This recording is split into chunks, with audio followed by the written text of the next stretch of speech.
All right. This video is one that I may or may not upload. I might upload it first, actually, because I'm making a few today. Because I feel like it. This guy, this fucking guy, Hub, I'm not saying his last name. I can't pronounce that shit. Arkush? Hub Arkush? Um, he said a funny thing about the MVP voting, and I don't understand why he would say something so unbelievably fucking stupid. The biggest jerk in the league? Bro, do you know who's in the fucking league? Do you know we've got Did we say the name? Can I say that name without my video getting fucked? We know what Big Ben's done. We know what Deshaun Watson's done. We know what Antonio Brown's done. In what world is Aaron Rodgers the biggest jerk in the league? Because he's unvaccinated. Hey, at least he didn't not take no for an answer. That's how we'll word it, right? The biggest jerk in the league can't win MVP. Tom Brady works the doctor who stole money from cancer patients. What are we talking about here? We're so out of it. We're just saying shit to be funny. Like I don't even know how he is far from the biggest jerk in the league. I mean, hell, what he did is he's unvaccinated. Cole Beasley's unvaccinated. So they're like even. So they're two of the biggest jerks in the league. Why is Aaron Rodgers more? Because he's good. I don't know. I mean, Cole Beasley's not bad either. He's a role player, but he's pretty good at that role. Um, at least he used to be. Aaron Rodgers, uh, is far from the biggest jerk in the league. He doesn't make the top 20 list. He doesn't make the top 100 list.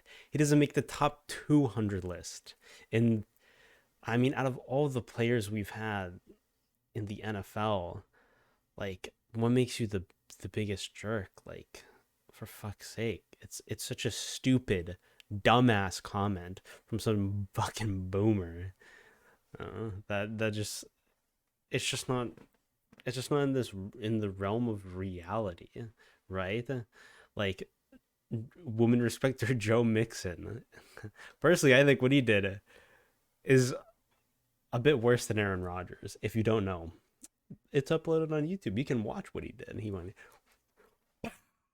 He fucking laid that little white girl out, but the he's apologized for it.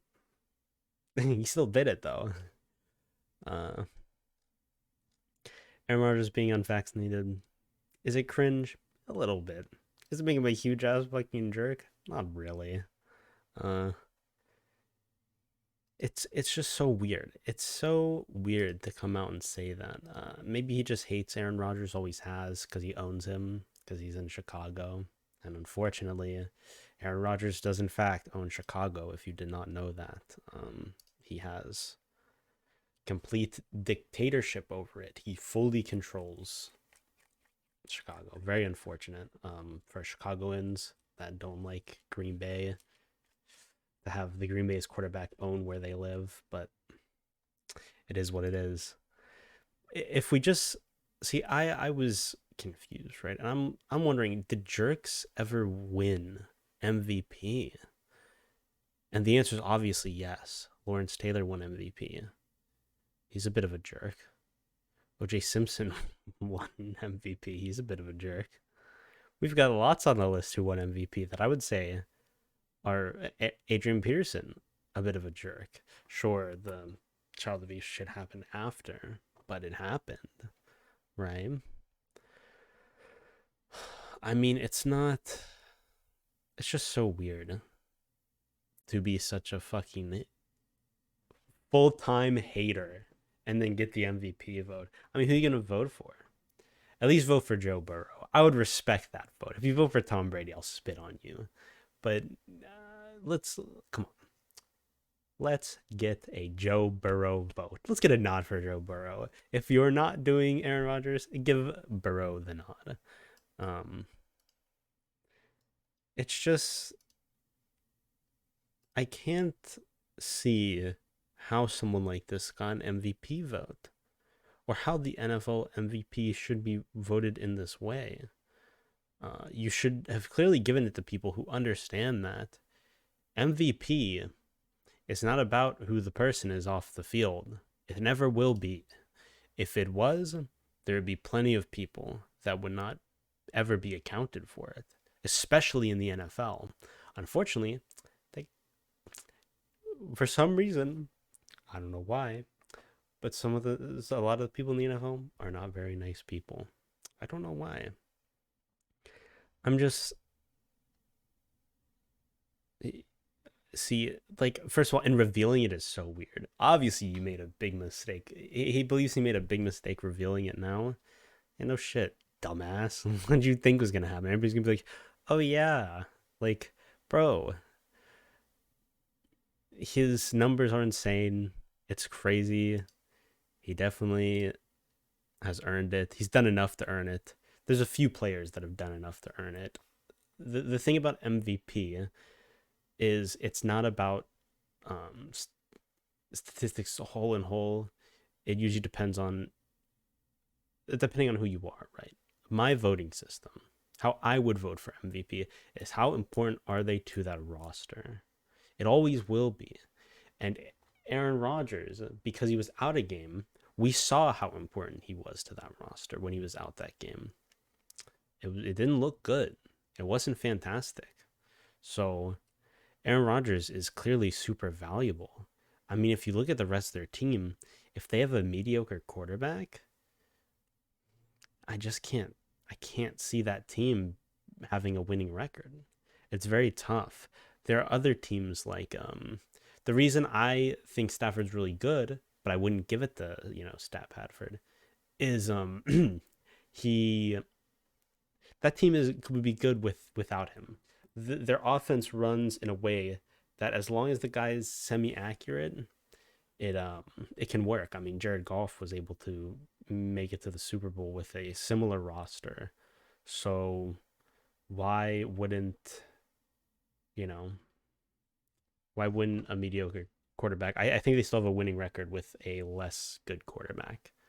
That's to say, maybe not as good of a record because I do think Stafford is actually a really really good quarterback, and I think if he continues to do well on this offense, he is definitely in the view a Hall of Famer.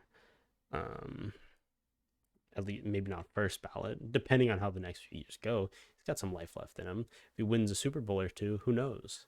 Because that's what people care about, you know. But his numbers justify it, and he's on a winning team, and he helps, Cooper Cup still look crazy good like he is. He could easily be it. Uh, their Tom Brady's team is stacked. I think that team has a winning record with like if you were to switch Matt Stafford and Tom Brady, I actually don't.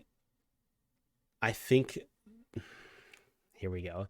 I think the Bucks are slightly better with Stafford than they would be with Brady, and I think the Rams would be slightly worse with Brady than they would be with Stafford. However, uh, that just goes to show that both teams are really, really stacked on offense and on defense. They have great, great teams. Where Green Bay, you can't really say the same.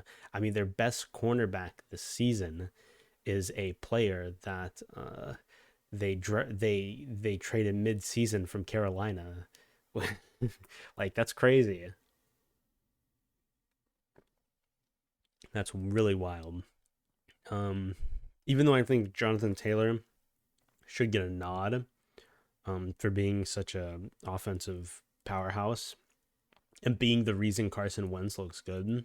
Personally, I actually rate like running backs a bit higher than other people probably do because they can make your quarterback look good if you have a good one. If you have someone like that creates the pressure that Jonathan Taylor can, like it's hard to deal with, right? That pressure that they're gonna run it, and then it just opens up, the big plays that Wentz should be able to make. That Hail Mary, the fucking throw that should have been an interception though last week was bugging. But You know, Cooper Cup,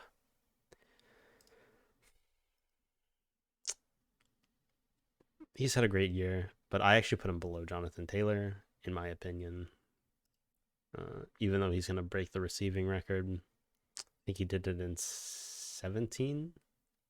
He might do it in 17 games. He still has had a really crazy consistency this year. That's really good to see. He could potentially be a Hall of Famer himself if he keeps going on, keeps having years like this. Uh, but that's about it. That's about where I'd cut it off. And a lot of these players should be voted on how they are valued to their team, not about their off, their out of game antics. That shit doesn't matter. I can see if he worded it like, I think because he didn't get vaccinated and it caused controversy the week they should have been focused on, some shit like that. And that's why he was out of game and there was controversy around it when there shouldn't have been and it affected the team. I can get that, right? But that's a really intangible that we're making a stretch to, right? We're making a stretch that's really far intangible. Well, let's talk about this intangible. He has fucking 4 interceptions. He doesn't turn the ball over. He's super valuable on field. He always gives them really accurate passes that that give them leads, right? Oh, he was out of game. Sure, it hurts them. They still have the number 1 seed. If they didn't have that number 1 seed, maybe you have an argument. But they do. They still have that number 1 seed. They've clinched that shit. So now that they have the number 1 seed, why would that game he didn't play matter anymore? They have it, and it's because of him, right? But that's just how I see it. I think if you start talking about other players like Mahomes and Josh Allen, I think you haven't really been watching football this year. Um, Mahomes still has one of the most crazy offensive weapons, and although still has had a great quarterback year, well, without a doubt a great year, it's just not an MVP year. It's just not. Josh Allen has played several games relatively bad and still won, proving that his team is indeed stacked. They have a great defense. I do think he's a great player once again, but he's just not MVP caliber this year. Kyle Murray isn't in the same field. Dak Prescott, as the Cowboys are, they're so fucking wishy washy. They don't have the consistency. So unfortunately, he's not really even in the conversation as well. It really is Aaron Rodgers, Tom Brady that are the most talked about. Those are the two front runners, definitely. Jonathan Taylor might be a sneaky one, but I personally usually would give even though I do rate running backs higher, I always give the quarterback the nod. I think the quarterback is the most important role, being that they control games, they change plays. There's a lot of things on field that are intangibles that you might not notice, right? They change plays into better plays occasionally, and if you can note that, I think that could go into your rating as well. I haven't paid that much attention to that this year, so I'm not sure about that intangible, but it's definitely not the off-field stuff. Like it would once again, you have an argument if they're not the first seed, but they are. It's Aaron Rodgers all the way. Stats are too good on a per throw basis. All of his advanced stats are insane. No one's close. It's crazy. He's won in almost all of the advanced stats. If you don't give it to him, I don't know. I guess he owns you. I guess he just owns Chicago. And that's it for this video. Probably upload it immediately, and then we'll see about my. I'll probably upload my other one the day before LCS. So I made this video. If you want the Tom Brady, Aaron Rodgers comparison, that video can happen. I can do it. Just ask for it. But for now, I'm good. See ya.